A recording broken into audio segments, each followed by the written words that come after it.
So actually, this is something that when I went to Honduras, Roatan, that my eyes kind of got open to the fact that you can save a lot of tax if you have an online business and you do most of your business online. Because if you register a business, any type of online business, to Prospera, so I've just set up my business at Prospera. A It's a land, so it's a perimeter on the island of Roatan within Honduras, and it was purchased by a lot of different companies. So Coinbase was one of the investors to purchase this land, this perimeter, so that they could create somewhat of a private and sovereign jurisdiction within a country. So basically, any business that is set up within Prospera, within that perimeter, digitally or physically, is subject to Prospera's tax regulations based on the jurisdiction. So basically, if you're a business, if I'm not mistaken, you're only taxed on the income that you make while you're operating within that perimeter, within Honduras, which I don't. Right. So I set up my business in Prospera in Honduras, but most of my business is done online outside of Prospera, meaning that I effectively pay no tax. Now that's my business income. If my business wants to pay me personally, then we get into a conversation about tax residency. And tax residency depends on where you spend most of your time in a year. That is a little bit trickier to sidestep because you have to find a country that you want to spend most of your time within. Or you can look at it again. When I was in Paraguay, my eyes got opened again because there's a lot of foreigners traveling over there to set up residency. You know, it costs you about $4,000 to become a tax resident of Paraguay, and you, in order to keep that tax residency, only have to be in the country 1 day every 3 years. So it's a very low maintenance residency compared to something like El Salvador, where you have to be here 8 months out of the year to keep your residency status, or a minimum of 6 months to keep that residency status. So there's a lot of different avenues, but for me, the one that works is number one, just start with my business, which is set up at Prospera. And this is all done online. You don't have to be in Honduras to do it. And then after that, I have to figure out my physical personal income tax residency. And I may do that in Paraguay.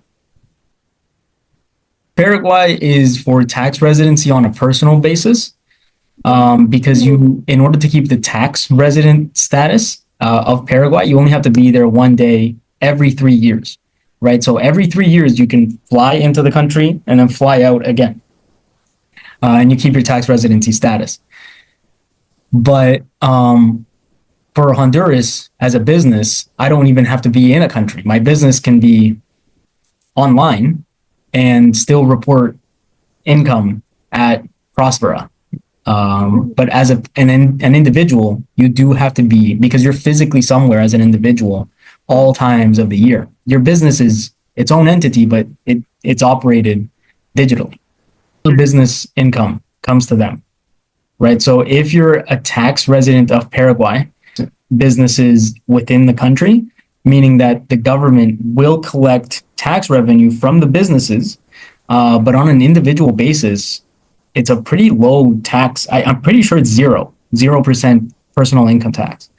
But as a business, you do pay tax. So tax rate, it's 0%. So basically, I would be a tax resident of Paraguay. Prospera pays me as an individual in Paraguay. So I, as an individual, report taxes here, and my business as a business reports taxes in Prospera. That brings my effective tax rate to less than 10%. But, or you closer to 0%, because I'm making income outside of Prospera anyway. I'm just reporting my revenues.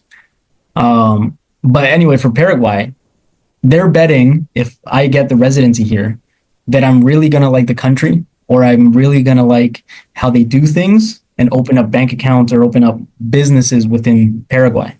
Whether I do or not is completely my choice, but they are basically betting on that. And a lot of people are. A lot of people are opening up businesses in Paraguay. I honestly love the country.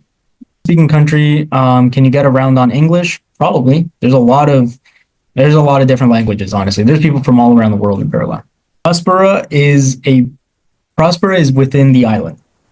It's called Roatan. Roatan, Honduras.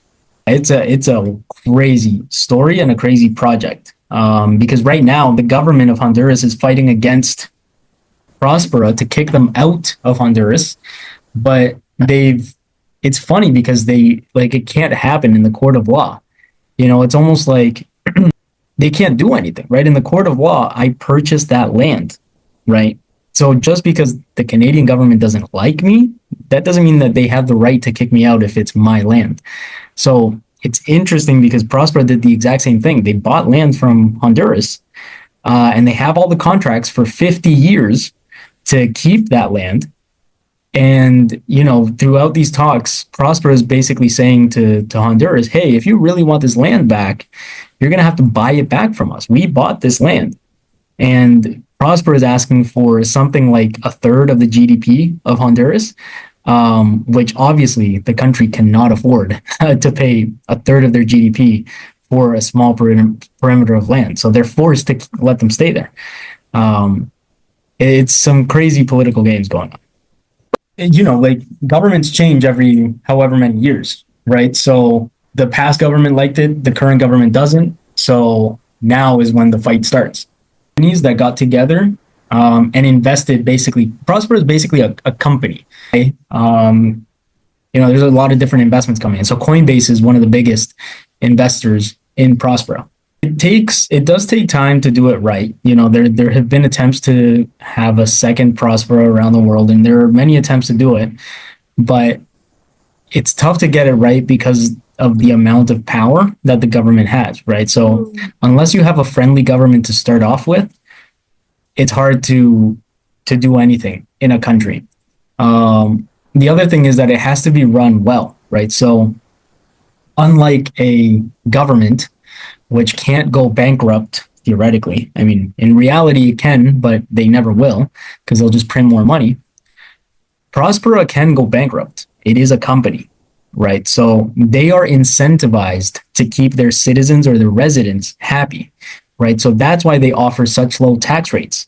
And they offer, e-residency for $130 a year. So even if you report zero income tax, you still pay them a subscription to be a resident of Prospera, which allows you to set up businesses and do a lot of things there. You can buy property by being a resident of Prospera. But yeah, the good thing is that it's being run well. They have a CEO, right? So they don't operate like president, cabinet, all this stuff. No, they are appointed by a board of directors, and they are a company that is incentivized to keep their customers happy. And that is, I think, one of the best ways to run a country or a jurisdiction. Because if your citizens aren't happy, they are your customers, they're going to move somewhere else. And I can easily move my business somewhere else if I don't think Prospera is the right place. I was there in March for 3 weeks. They have a pretty good, there's a lot of investors there. Toronto Island times 10. Maybe Toronto Island times 20.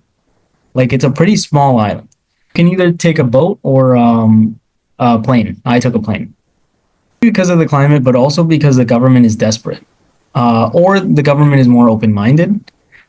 See, Canada and the U.S. already think they have it all. For lack of a better word, they're slaves enslaved, right? So the citizens of the U.S. and Canada, they have a good life. For the most part, the government has to keep up the illusion that they're still strong and they're in power. For the Latin American countries, they've been through so much history of revolutions because the citizens are unhappy that now they're almost turning responsibility to other methods. They're like, listen, we've been through this before. We don't want another revolution. Let's try something else, right? And I think that's what Prospera did, or Honduras did with Prospera.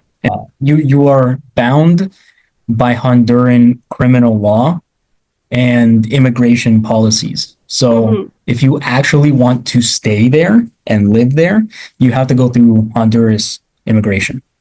Close to the equator, like Central America. People flee their country when they see instability, and Honduras is still a very unstable country. I would never ever live in Honduras. It is the one of the, if not the most dangerous country in the world. But Roatan, the island, is extremely popular for being safe and a tourist destination because it's separated from the mainland. Paraguay is extremely safe, or at least the major capital.